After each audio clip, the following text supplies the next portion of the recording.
ce projet, c'est que du positif. C'est que du plus, de la valeur ajoutée sociale, sociétale.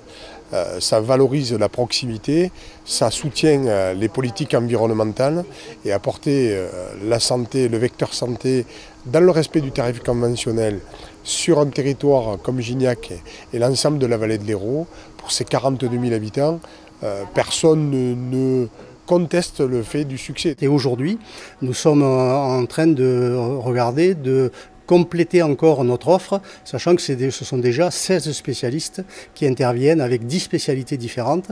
Et avec les locaux, nous sommes en train de regarder quels sont les besoins qui sont aujourd'hui non couverts, de manière à apporter ces spécialités dans les temps qui viennent. Et on doit avoir cette offre sur l'ensemble des territoires, en ville, en milieu plus rural, et là typiquement sur Gignac, le fait d'avoir fait ce pôle de santé avec des médecins généralistes, des infirmiers, des médecins spécialistes, de la radiologie, demain un scanner que nous venons d'autoriser, et puis avec cette extension, eh bien c'est une manière de fidéliser l'ensemble des professionnels et puis de répondre aux besoins des gens. C'était un pari audacieux, mais finalement une réussite très attendue parce que cela correspond naturellement à un besoin de la population, cette offre de santé extrêmement riche avec beaucoup de spécialistes, des spécialités abondamment représentées, des cabinets dentaires également, au-delà des services médicaux classiques qu'on est en droit d'attendre dans un pôle de santé territorial.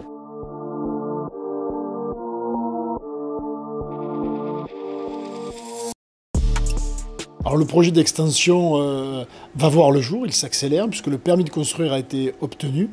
Il est aujourd'hui en train d'être purgé. L'objectif est de démarrer les travaux au mois d'octobre 2023 pour une réalisation fin 2023-2024, donc une livraison en fin d'année 2024 et sans doute l'arrivée des occupants, notamment tout le volet lié au scanner et aux soins non programmés sur la première partie de l'année 2025.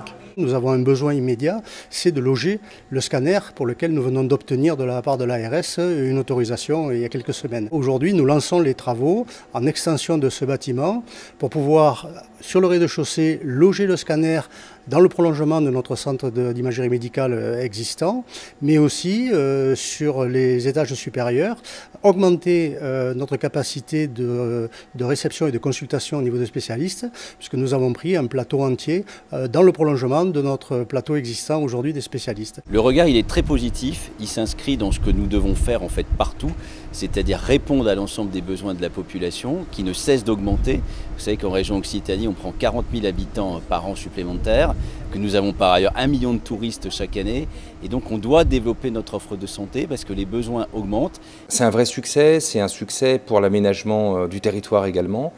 Et c'est la reconnaissance de ce qu'est devenu au fil des ans Gignac. Gignac, c'est pas simplement le siège d'une communauté de communes dynamique, c'est devenu un vrai pôle d'attraction territoriale pour l'ensemble du département. On a hâte parce que je crois que la population attend cela avec beaucoup d'impatience et vous l'avez vu avec les chiffres de la fréquentation disciplinaire.